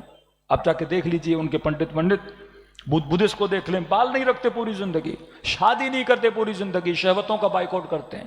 ایسے لوگ ہیں ویجیٹیرین ہیں، زندگی گزر گئی، دودھ نہیں پیا، مکھن نہیں کھایا، ساری لذتوں سے خود کو محروم کرتے ہیں۔ زندگی گزر گئی، بدن پہ لباس نہیں پہنا، سال ہر سال بیٹھے رہتے ہیں، ریاضتیں کرتے ہیں۔ ریاضتیں کس چیز کو مضبوط کرتی ہیں؟ روح کو۔ لیکن سوال ہے، اس ہندو نے ریاضت کی، روح مضبوط ہوئی، خدا تک پہنچا کہ نہیں؟ ساری ریاضتیں کرنے کے بعد خدا تک نہیں پہنچا، اور وہاب قلبی 2 دن میں حسین نے اسے جنت تک پہنچا دیا۔ سمجھو ولایت کا فائدہ۔ روح مضبوط ہو گئی، خدا تک نہیں پہنچا، بدن مضبوط ہو گیا، خدا تک نہیں پہنچا۔ ریاضتیں کرنے سے کوئی عبد خدا نہیں بنتا، خوارج سے بڑا کوئی عابد نہیں تھا۔ لیکن ایک خاتون کو دیکھا جس کے دل میں علی کی محبت تھی، اس کے شکم کو چاک کیا، بچے کو نکالا، ماں کے سامنے اس بچے کو ذبح کیا۔ ایک بکرے کا سر کٹتا ہے، ہم چہرہ موڑ دیتے ہیں کہ مولانا یہ منظر دیکھا نہیں جاتا۔ خارجی اتنی نمازیں، کیونکہ روح مضبوط ہے، اتنا قسی القلب بن چکا ہے، وہ کام کرے گا جو آپ نہیں سوچ سکتے۔ یہ طالبان، یہ داعش، یہ آئیس جو مظالم کرتے تھے، کسی کو زندہ جلانا، ٹیلی فون کی تار سے کسی کے گلے کو گھونٹ دینا۔ شہید قاسم کہتے ہیں بغداد میں کسی مومن کے گھر میں اٹیک کیا، ماں باپ کے سامنے سفرے پر اس کی بچی کا سر قلم کر دیا۔ ایسے کاموں کو اس فیملی کو مجبور کیا جو ہم ممبر سے بتا نہیں سکتے۔ یہ کون ہے؟ یہ اللہ اکبر کہنے والے۔ یہ کون ہے؟ یہ نماز پڑھنے والے۔ یہ کون ہے؟ عابد و زاہد، ساری عبادتیں کر رہے ہیں، داڑیاں رکھی ہوئی ہیں، عابد ہیں، زاہد ہیں۔ آپ سے زیادہ وہ عبادتیں جو خوارج نے کی ہم شاید سوچ بھی نہ سکیں۔ 4 گھنٹے نماز شب پڑھنا، روح مضبوط ہے۔ لیکن روح جب مضبوط ہوتی ہے ڈائریکشن نہیں بتاتی۔ فرمایا اب نعمت ولایت کو سمجھو، جب ولایت کے اندر آتے ہو تو ولایت تجھے ڈائریکشن دیتی ہے، ولایت تجھے قبلہ بتاتی ہے، ولایت بتاتی ہے نماز پڑھ رہے ہو لیکن اس کی جہت کیا ہونی چاہیے، نعرہ لگا رہے ہو اس کا مقصد کیا ہونا چاہیے۔ ایسا نہ ہو کہ ہم ذکر حسین کریں پر اہل ولایت نہ ہو۔ اہل ولایت کا مطلب یہ ہے کہ تمہارے سارے اعمال کی ڈائریکشن کا تعین کون کرے گا؟ اب عبداللہ الحسین کرے گا۔ تمہاری نمازوں کا تعین کون کرے گا؟ اب عبداللہ الحسین کرے گا۔ کتنے بڑی شخصیتیں، مفتیان اہل سنت ممبروں پہ بیٹھ کے فضائل پڑھتے ہیں، 2 مجلسیں، 4 مجلسیں۔ حسن بصری وقت کا عابد، وقت کا زاہد، وقت کا متقی، ایک جنگ صفین ہوئی، امیر المومنین کا ساتھ نہیں دیا۔ مولا علی گزر رہے تھے، دیکھا حسن بصری وضو کر رہے ہیں، اور جب وضو کر رہے تو پانی بے تحاشا ضائع ہو رہا ہے، تو امیر المومنین نے فرمایا حسن بصری پانی میں اسراف نہ کر، خیال کر۔ امیر المومنین کو دیکھا، کہا علی میرے پانی کے اسراف پہ اتنا بول رہے ہو، اور جنگ صفین میں تم نے مسلمانوں کا خون ناحق اتنا بہایا، اس کی پرواہ نہیں ہے؟ خون بہایا مسلمانوں کا، علی اس کی پرواہ نہیں، اور میرے پانی پر اعتراض کرے ہو؟ علی تجھے خون نظر نہیں آیا جو مسلمانوں کا ناحق بہایا؟ امیر المومنین نے فرمایا خون ناحق تھا کہاں؟ کہ اگر خون ناحق تھا تو معاویہ کا ساتھ دیتے، تھوڑا خون ناحق کم بہتا۔ اگر تجھے لگ رہا تھا میں صحیح نہیں مار رہا یا میں حق پر نہیں ہوں تو جا کے معاویہ کا ساتھ دیتے۔ کہ علی ہاں میں نے ارادہ کیا تھا، تلوار بھی اٹھائی، گھوڑے کو بھی تیار کیا، معاویہ کی طرف ہی جا رہا تھا، لیکن کیا کروں میرے کان میں غیب سے ایک آواز آئی، ایک آواز سنائی دی مجھے، اور مجھے کہا دونوں لشکروں میں نہیں جانا کیونکہ دونوں لشکر جہنمی ہیں۔ مسکرا کر امیر المومنین نے اسے دیکھا، کہ حسن بصری ابھی تک سوچا ہے کہ یہ آواز کس کی تھی؟ کہ علی نہیں، میں نے سوچا نہیں کس کی آواز سے. امام فرما وہ تیرا ہی بھائی شیطان تھا جو تجھے کہہ رہا تھا اس لشکر میں نہیں جانا. کہ قرآن نہیں پڑھا تم نے؟ صبح سے شام تک قرآن پڑھتے ہو، سوچتے نہیں قرآن میں دو ہی راستے ہیں، یا حق ہے یا باطل ہے، کوئی تیسرا راستہ ہے تو علی کو بتاؤ. یا میں حق پر ہوں یا وہ حق پر ہے، کوئی تیسرا راستہ ہے تو ہمیں بھی بتاؤ. کہ رسول کی حدیث ہے علی مع الحق والحق مع علی، علی حق کے ساتھ ہے، حق علی کے ساتھ ہے. یہ نہ دیکھنا کہ حق کہاں جا رہا ہے، یہ دیکھنا کہ علی کہاں جا رہے ہیں.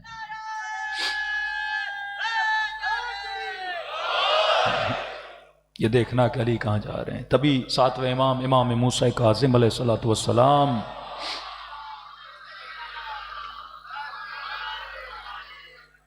امام سے پوچھا گیا مولا کیا آپ کا شیعہ گناہ کرتا ہے؟ امام فرمائے ہاں. لیکن مولا فرماتے ہیں کہ جب وہ گناہ کرتا ہے، فرمایا جب وہ گناہ کرتا ہے، فرمایا وَلَا يَشْرُبُ الْخَمْرُ حِينُ يَشْرُبُهَا وَهُوَ مُؤْمِنٌ، جب وہ گناہ کر رہا ہوتا ہے، مثلا شراب پی رہا ہوتا ہے، تو اس وقت وہ مومن نہیں ہوتا. وَلَا يَزْنِ الزَّانِي حِينَ يَزْنِي وَهُوَ مُؤْمِنٌ، زانی جب زنا کرتا ہے تو اس وقت وہ مومن نہیں ہوتا. کہ مولا کہ ہم اس سے نفرت کر سکتے ہیں؟ ہے آپ والا لیکن گناہ کر رہا ہے. فرماتا نہیں، اس سے نفرت نہ کرنا، اس کے عمل سے نفرت کرنا، کیونکہ اس کی روح طیب و طاہر ہے، کیونکہ ہماری ماننے والی ہے. میرے استاد مثال دیا کرتے تھے، فرماتے تھے شیعہ علی کی مثال ہیرے کی طرح ہے. ہیرا جب نالی میں گر جاتا ہے تو اوپر کثافتیں، نجاستیں آ جاتی ہیں، لیکن اس کی ذات کیا ہے؟ صاف ہے. اس کی ذات کیا ہے؟ نورانی ہے. مولا حسین ان ہیروں کو فرش عزا پہ بلاتے ہیں اور اشک ابا عبداللہ سے صاف ستھرا کر دیتے ہیں. آپ کا کام ہے اپنے وجود کو صاف رکھنا. بعض اوقات لوگ سمجھتے ہیں کہ مجلس امام حسین ایک حمام ہے، اس سال محرم میں آئیں گے، نہا دھو کے اپنے سارے گناہوں کو مٹا دیں گے، پھر اگلے سال گندے ہو کے پھر آئیں گے. یہ سوچ غلط ہے. امام رضا فرماتے جو بندہ توبہ کرے اور اس نیت سے توبہ کرے کہ میں پھر گناہ کروں گا، کہ یہ توبہ نہیں کر رہا، ہم اہل بیت کا مذاق اڑا رہا ہے. فرمایا دن بدن تم نے ان مدارج کو طے کرنا ہے اور مقصد امام زمانہ کی طرف بڑھنا ہے. الاجل کا مطلب یہ نہیں کہ صرف کہو مولا آئیے، کہنے پہ ہوتا تو امام کب کے آ جاتے. افضل الاعمال و انتظار الفرج، انتظار ایک عمل ہے. عمل کا مطلب یہ ہے امام زمانہ کی حکومت کے لیے اپنے وجود اور نسلوں کے وجود میں وہ اخلاق محمدی پیدا کرو. دعا کا مطلب یہ نہیں کہ خدا مریض کو شفا دے تو خدا دے دے گا، مطلب یہ ہے غریب کے لیے دعا کرتے ہو تو تم نے بھی اقدامی عمل شروع کرنا ہے. میں مزاحن ممبر سے بیان کرتا ہوں کہ جتنے تعویذ لکھنے والے بابا بنگالی پاکستان میں ہیں، اتنے شاید کسی ملک میں ہوں. اب سارے دنیا کے تعویذ لکھنے والوں کو جمع کرو اور ان کو کہو بھائی جتنی دولت چاہیے ہم دینے کے لیے تیار ہیں. ایک تعویذ لکھو ٹرمپ صاحب کے لیے کہ آپ کے تعویذ سے یہ انسان باادب ہو جائے. ہاں، یہ جو بولتے ہیں ہمارے تعویذوں میں اتنا اثر ہے، یہ ایسے ایسے جادوگر جو پتہ نہیں کیا کچھ کر کے قبرستانوں میں دفن کرتے ہیں کہ ہم سوئیاں لگا دیں گے اور بندہ پریشان رہے گا. تو بولیے ایک چھوٹی سی آپ نیا سی کوئی گڑیا بنا دیجئے اور ساری سوئیاں اس میں ڈالیے اور نتنیاہو کے بدن کو تکلیف دیں مثلا.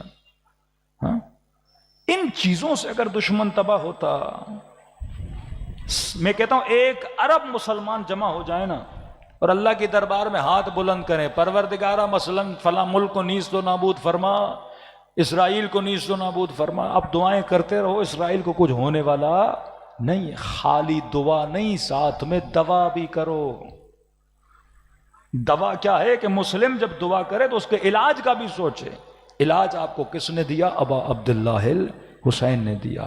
مسلمانوں کی مشکلات کے علاج کا نام ہے فرش عزا حسین ابن علی، کہ اپنی نسلوں کے وجود میں ہیبت و شجاعت حیدری کو ڈالو، نظریوں کو مضبوط کرو. دنیا کی کوئی طاقت بھی تمہیں شکست دے نہیں سکتی. صلوات پڑھے محمد وآل محمد پر.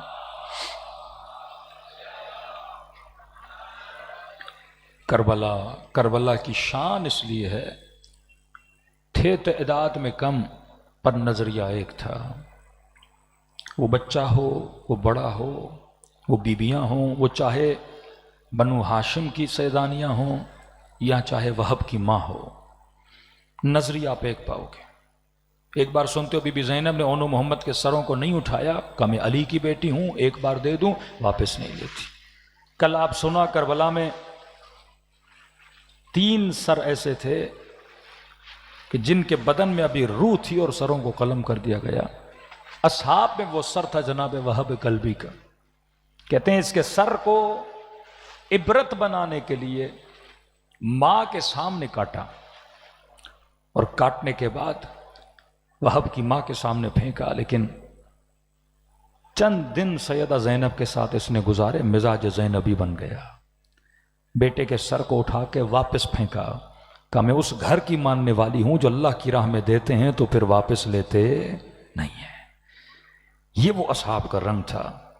کہتے شب عاشور امام حسین نے اپنے اصحاب کو جمع کیا،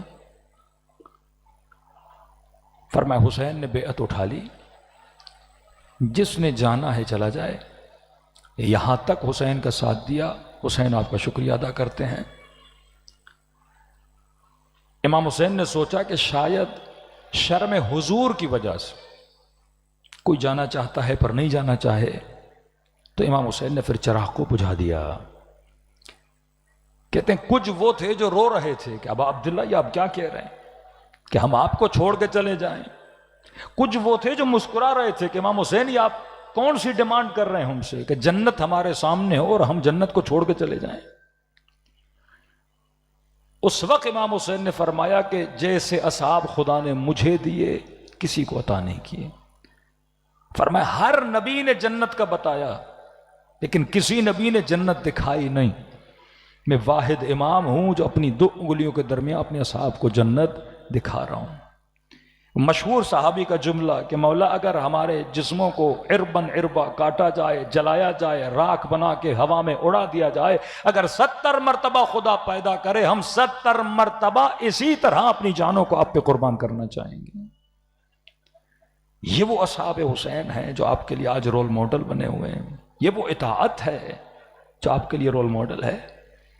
مولا کا صحابی کہتا ہے آدھی رات کا وقت تھا، ہم اصحاب نے ڈیوٹیز لگا دیں کہ کچھ اصحاب خیام حسینی کا دفاع کرتے تھے، تو کہتا ہے میری ڈیوٹی تھی کہ امام حسین کے خیمے کا دفاع کروں، کہیں یزیدیوں کی طرف سے کوئی دشمن آ کے امام حسین کے خیموں کو نقصان نہ دے۔ اتنے میں نے دیکھا کہ خیام حسینی کے پیچھے سے کسی کے چلنے کی آواز، دوڑا دوڑا گیا، کون ہے؟ دیکھا کوئی اور نہیں، میرے آقا ابا عبداللہ الحسین ہے۔ میں دور سے امام کا پیچھا کر رہا تھا کہیں کوئی امام کو نقصان نہ دے۔ مولانا نے محسوس کیا میں پیچھے ہوں، مجھے آواز دے کر کہا آگے آؤ، پیچھے کیوں چل رہے ہو؟ قریب پہنچا کہ حسین نے میرے ہاتھ کو تھاما، میرا ہاتھ حسین کے ہاتھ میں تھا، چاند نکلا ہوا تھا، سرزمین کربلا تھوڑی روشن تھی۔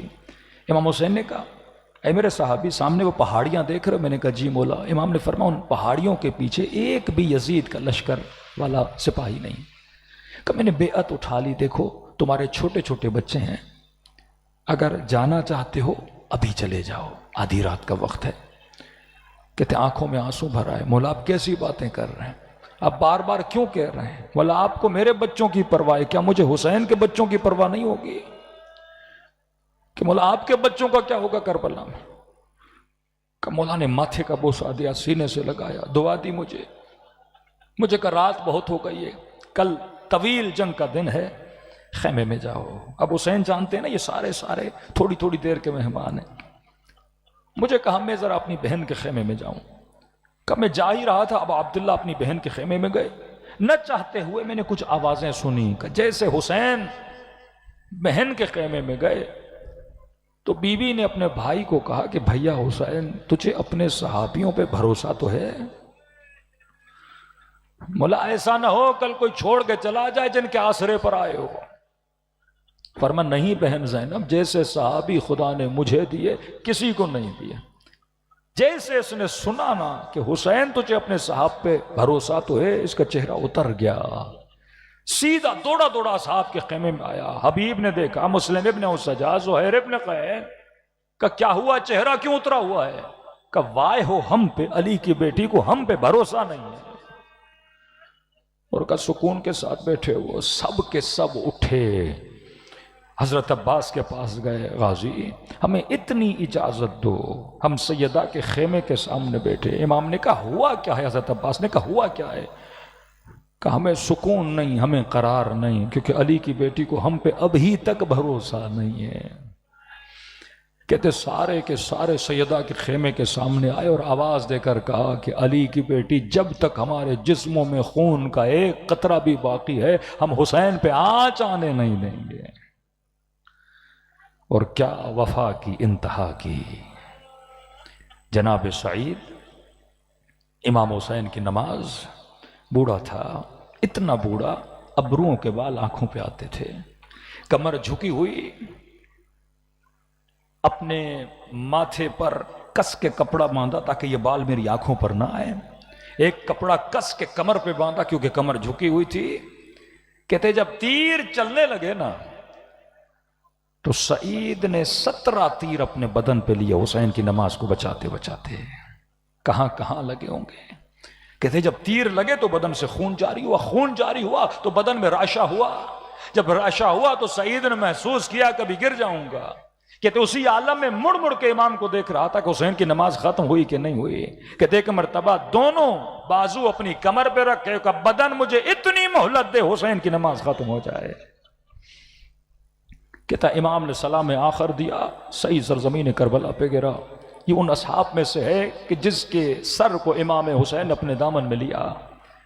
کہتے ہیں جلدی سے امام حسین اس کا سر اپنی گود میں رکھا.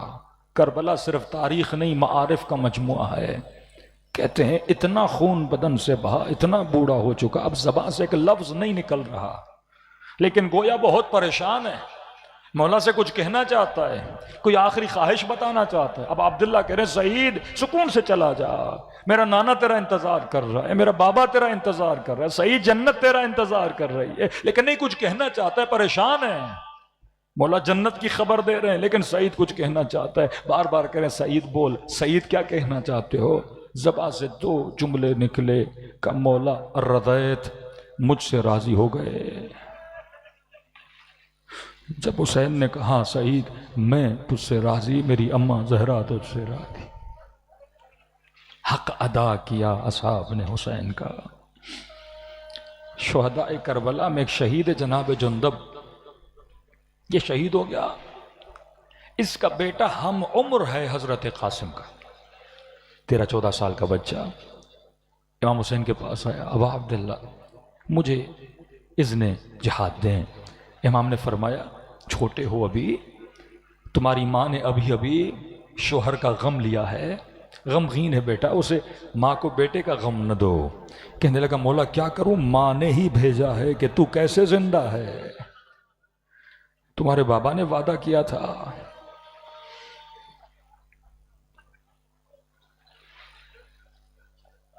فرمایا جب خیام حسینی میں امام حسین نے اصحاب سے کہا نا کہ آج کل کے دن سب کے سب شہید ہو جائیں گے، فرمایا تو اس خیمے کے کونے میں ایک 14 سال کا بچہ بیٹھا تھا. جب سارے اصحاب چلے گئے تو امام حسین سے عرض کی کہ چچا کیا کل کے شہیدوں میں میرا نام بھی ہے؟ کہتے امام حسین نے اس طرح سے قاسم کو سمجھایا کہ قاسم بس اتنا بچاؤں، کل کے شہیدوں میں علی اصغر کا نام بھی ہے. کہ اتنا سننا تھا، غیرت قاسمی نے انگڑائی لی. کہنے لگے چچا کیا ان کی اتنی جرت کہ ہمارے ہوتے ہوئے خیموں میں داخل ہو جائیں گے؟ بڑی محبت کرتے تھے امام حسین اپنے حسن بھائی سے. یاد رکھو جب باپ دنیا سے چلا جاتا ہے نا تو باپ کا درجہ بڑے بھائی کو ملتا ہے. انسان کبھی پریشان ہو، دکھی ہو، تکلیف میں ہو تو باپ کے پاس جاتا ہے. ایک رافت کا ہاتھ باپ کا، ماں کا انسان کے دکھوں کو بھگا دیتا ہے. عجیب روایت ہے، فرمایا ہر شب جمعہ مدینے میں امام حسین مولا حسن کی قبر پہ جاتے تھے، اپنا دکھ اپنا درد. جس طرح حضرت عباس کے لیے نا وہ جنت البقیع جاتے تھے، سیدہ کی قبر پہ بیٹھ کے گریا کرتے تھے. امام حسین کے لیے ہے حسن ابن علی کی قبر پہ جاتے تھے. راوی لکھتا ہے جب عاشورہ کا دن آیا جب امام حسین علی اکبر کے لاشے پہ پہنچے،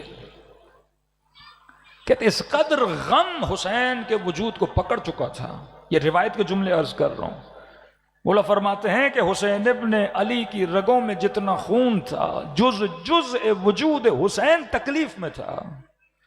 کبھی اصحاب کے لاشے، کبھی اکبر کا لاشا، کبھی قاسم کا لاشا، کبھی زہیر ابن قین کا لاشا، کبھی حبیب ابن مظاہر کا لاشا، لاشے اٹھا کر اب عبداللہ الحسین کا وجود غم سے، اب علی اکبر کا لاشا۔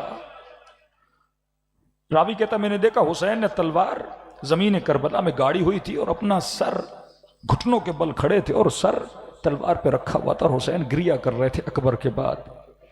اب انسان جب اس غم کی کیفیت میں ہو نا تو دل کرتا ہے کاش بابا ہوتے مجھے سینے سے لگاتے، دل کرتا ہے میرا بڑا بھائی ہوتا مجھے سینے سے لگاتا، تھوڑا سا مجھے غموں کی تسکین ملتی۔ راوی لکھتا ہے جب حسین اس کیفیت میں تھے نا تو ایک چاند کا ٹوٹا ہوا ٹکڑا حسین کے قریب ہوا اور اس نے کہا چچا ابھی قاسم زندہ ہے۔ کہ اس روتی ہوئی کیفیت میں حسین نے جب قاسم کو دیکھا نا تو گویا اس نے محسوس کیا کہ حسن میرے سامنے کھڑا ہے، کہ جلدی سے اشارہ کیا کہ میرے قریب آؤ۔ کہ وہ حسین جو تلوار پہ سر رکھ کے رو رہے تھے اس نے قاسم کو گلے لگا کے رونا شروع کر دیا، جس کے وجود سے حسن کی خوشبو آتی ہو۔ کہتا میں نے دیکھا قاسم نے اتنی کوشش کی کہ چچا کے ہاتھ کو چومے، لیکن حسین نے ہاتھ پیچھے کر دیا۔ کہ پھر وہ چچا کے پیروں پہ گر گیا، چچا نے پھر اسے اٹھا لیا، گویا بار بار کہہ رہے تھے چچا مجھے میدان جنگ میں جانے کی اجازت دیں۔ حسین بار بار کہہ رہے تھے قاسم تو میرے حسن کی نشانی ہے، میرا اکبر بھی چلا گیا۔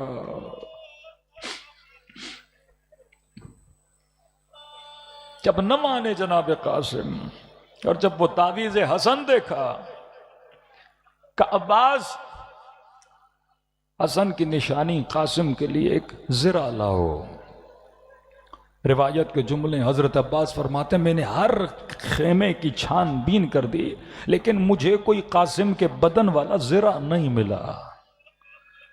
یہ کربلا کا واحد شہید ہے جو میدان جنگ میں بغیر زرہ کے گیا ہے، جو اتنا چھوٹا تھا جس پہ گھوڑے پر ابا عبداللہ الحسین نے سوار کرایا۔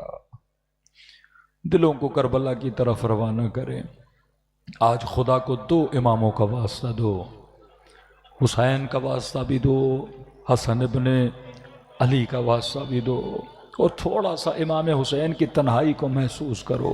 ایک ایک کر کے حسین سے بھتیجے بیٹے جدا ہوتے جا رہے ہیں، دلوں کو کربلا لے جائیں۔ السلام علی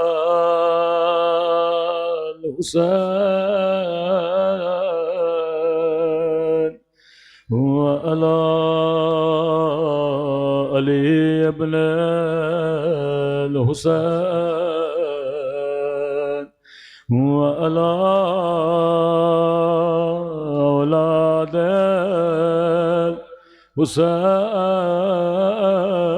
حسین وعلی اصحاب الحسین، سب مل کے السلام علی وعلی علی ابن وعلی اولاد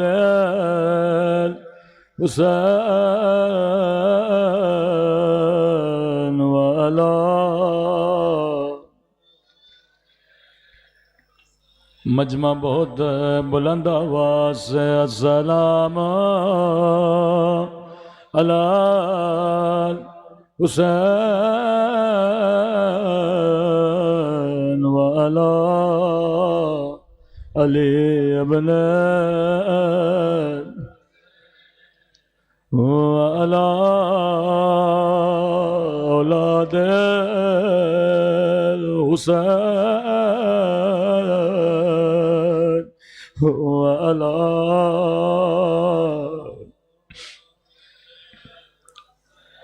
میرا سلام ہو اس درد بھرے منظر پر جب دائیں طرف کی پسلیاں بائیں طرف چلے گئے، جب بائیں طرف کی پسلیاں دائیں طرف چلے گئے، کربلا کا واحد شہید جس نے زرہ نہیں پہنی، سنیں گے زرہ کیوں پہنی جاتی ہے؟ تاکہ آنے والا تیر رک جائے، تاکہ لگنے والے نیزے کا زخم کم ہو۔ کربلا میں کچھ شہید ہیں جن کی پسلیاں ٹوٹی ہیں۔ ایک شہید کا نام ابا عبداللہ الحسین ہے۔ ظالم کہنے لگا ابن سعد جب میں نے حسین کے بدن پہ گھوڑے دوڑائے، میں نے اپنے کانوں سے پسلیاں ٹوٹنے کی آواز سنی، لیکن عزیزو ایک چھوٹا سا فرق ہے، امام حسین کی پسلیاں بھی توڑی گئی، لیکن جب پسلیاں ٹوٹی حسین شہید ہو چکے تھے، لیکن قاسم ابھی زندہ تھا۔ دائیں طرف کے نیزے بائیں طرف چلے گئے،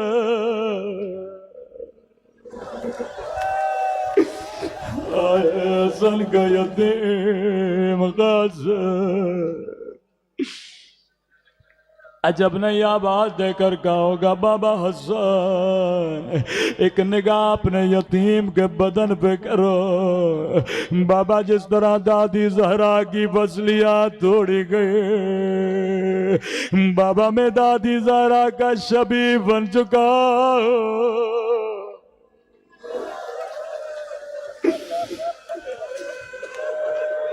کبھی رونے میں کنجوسی نہ کیا کرو، خدا کو آج حسن حسین کی مظلومیت کا واضح دو۔ کربلا کا جو بھی شہید جب گھوڑے سے گرا اس نے امام حسین کو آواز دی تھی۔ راوی کہتا ہے قاسم اتنا چھوٹا تھا، جب گھوڑے سے گرا آواز دی اماں اماں اماں، میں گھوڑے سے گر گیا، اماں میں نے تیرے دودھ کی لاج رکھ لے۔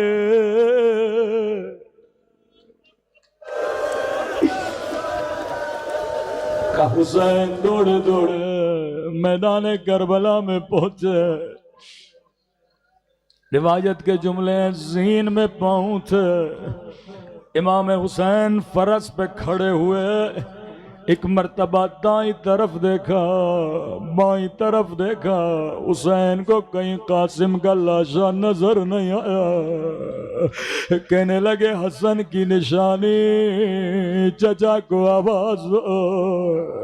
ایک مرتبہ دائیں طرف سے آواز آئی جی میرے مولا، بائیں طرف سے آواز آئی جی میرے مولا، گھوڑے سے اترے ابا کا دامن بچھایا، کٹے ہوئے گوشت کے ٹکڑے اٹھائے، کٹی ہوئی انگلیاں اٹھائی، گٹھڑی کو باندھا، نجف کی طرف منہ کیا۔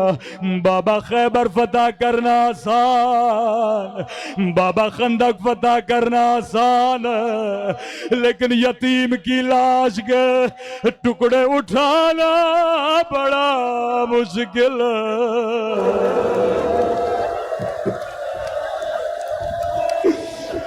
بابا حسین سے پوچھو تیرے حسین پہ کیا گزرے، یا علی مدد کہہ کے میرے مولا نے گٹھڑی اٹھائی، خیمے کے در پہ آئے، اما فضا ذرا بہن زینب کو بلانا، فضا ماں کو نہ بتانا۔ بی بی زینب خیمے کے در پہ آئے، فرمایا بہن زینب قاسم کا لاشا لایا ہو لیکن ماں کو نہ بتانا۔ بی بی زینب نے کہا حسین حسین تیرے ہاتھ تو خالی ہے، قاسم کا لاشا کہاں ہے؟ بہن زینب یہ جو گٹھڑی میری پیٹھ پہ دیکھ رہی ہو اس میں قاسم کی لاش کے ٹکڑے ہیں۔ ایک مرتبہ گٹھڑی کھلی، بیویوں کی فریاد بلند، ہائے حسن کی نشانی ماتم حسین۔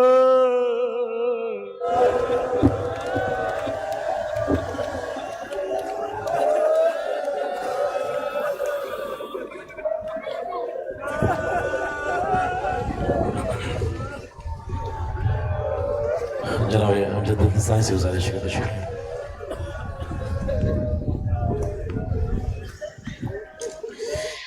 دو سو تین اشعار پی وی کے مصائب کے۔ اپنے بابا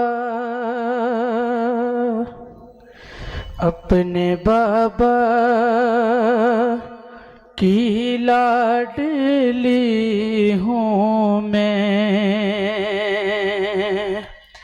مجھ کو پردیس میں رلاؤ نا، اپنے بابا کی لاڈلی ہوں میں، مجھ کو پردیس میں رلاؤ نا، گوشوارے میں خود اتارتی ہوں، تم تماچے مجھے لگاؤ نا، اپنے بابا کی لاڈلی ہوں میں، مجھ کو پردیس میں رلاؤ نا، اور مار ڈالا ہے میرے بابا کو، ان کے لاشے کو میں سنبھالوں گی، اپنے ننھے سے زخمی ہاتھوں سے تیر ان کے سبھی نکالوں گی، چھوڑ جاؤ یہیں سکینہ کو، تم مسیرہ مجھے بناؤ نا، اپنے بابا کی لاڈلی ہوں میں، مجھ کو پردیس میں رلاؤ نا، میں بہن ہوں صغیر اصغر کی،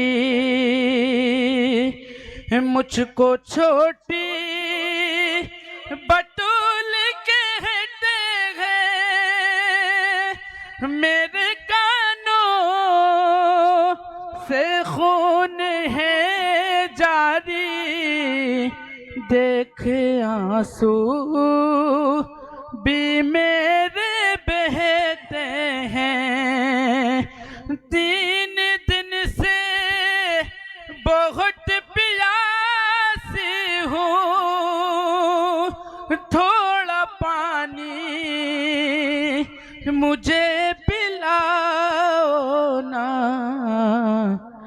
اپنے بابا کی لاڈلی ہوں میں، مجھ کو پردیس میں رلاؤ نا، مجھ کو سجاد ڈھونڈتے ہوں گے، ارے میری پھوپھیاں تڑپ رہی ہوں گی، بیٹھ کر خاک پر وہ خیموں کی، چھپ کے سسک رہی ہوں گی، میں نے اپنوں کے پاس جانا ہے، للہ ان سے مجھے ملاؤ نا، اپنے بابا کی لاڈلی ہوں میں، مجھ کو پردیس میں رلاؤ نا، گوشوارے میں خود اتارتی ہوں، تم تماچے مجھے لگاؤ نا،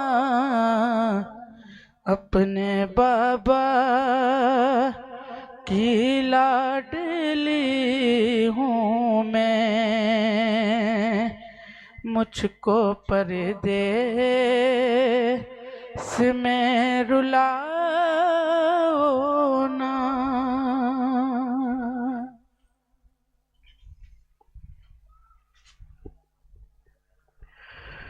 مولوی کرام، بعض زیارت انشاءاللہ نظر آپ لوگوں کو یہیں پہ سرو کی جائے گی، امامیہ والنٹیئرز ہمارے انشاءاللہ جو ہے آپ کے درمیان میں نظر لے کر آئیں گے، اور خواتین کے لیے SMT1 کے پیچھے نیاز کا انتظام ہے، امامیہ فورم کے والنٹیئرز انشاءاللہ وہیں پر آپ کو نیاز سرو کریں گی۔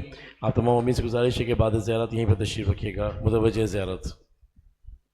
السلام علیکم یا ابا عبداللہ، السلام علیکم یا ابن رسول اللہ، السلام علیکم ابن امیر المومنین و ابن سید الوسیین، السلام علیکم ابن فاطمۃ الزہرا سیدۃ نساء العالمین، السلام علیکم یا حسین شہید بکربلا، السلام علیکم یا خصوص حضرت ابو الفضل العباس ابن امیر المومنین، السلام علیکم یا قاسم ابن حسان و مسلم ابن عقیل، السلام علیکم یا جمیع شہداء کربلا ورحمۃ اللہ وبرکاتہ، السلام علیکم یا مولا یا غریب الغرباء، السلام علیکم یا معین الضعفاء والفقراء، السلام علیکم یا شمس شموس یا من فتنة الزمان، السلام علیکم یا شریک القرآن، السلام علیکم یا مظہر الایمان، السلام علیکم یا کعبۃ الایمان، السلام علیکم امام زماننا، ھذا اجل اللہ تعالی فرجک واسر اللہ تعالی مخرجک وظہورک ورحمۃ اللہ وبرکاتہ۔ اللہم صلی علی محمد وعلی محمد۔ مولوی کرام، آپ اسی فرشتہ پر تشریف رکھیں، امامیہ والنٹیئرز آپ تک انشاءاللہ جو ہے وہ نظر پہنچائیں گے۔ خواتین کے لیے نیاز کا اہتمام SMT1 کے پیچھے ہے، آپ تمام مومنات سے گزارش ہے کہ وہیں پر موجود رہیں، انشاءاللہ امامیہ فورم کی والنٹیئرز آپ تک جو ہے وہ نیاز پہنچائیں گی۔ جو مومنین اس وقت میرے بائیں ہاتھ کی طرف موجود ہیں ان سے گزارش ہے کہ تھوڑا اس طرف آ جائیں، کیونکہ وہاں پر والنٹیئرز جو ہیں وہ اپنا کام کریں گے، ان کے کام میں مداخلت ہوگی۔ آپ اس طرف آ جائیں، یہاں پر جگہ ہے، اس طرف بھی جگہ ہے، رائٹ سائڈ پہ بھی جگہ ہے، اس طرف آ جائیے، یہ جگہ خالی کر دیجیے گا۔ بہت شکریہ۔ پر محمد وعلی محمد صلوات، اللہم صلی علی محمد وعلی محمد وعجل۔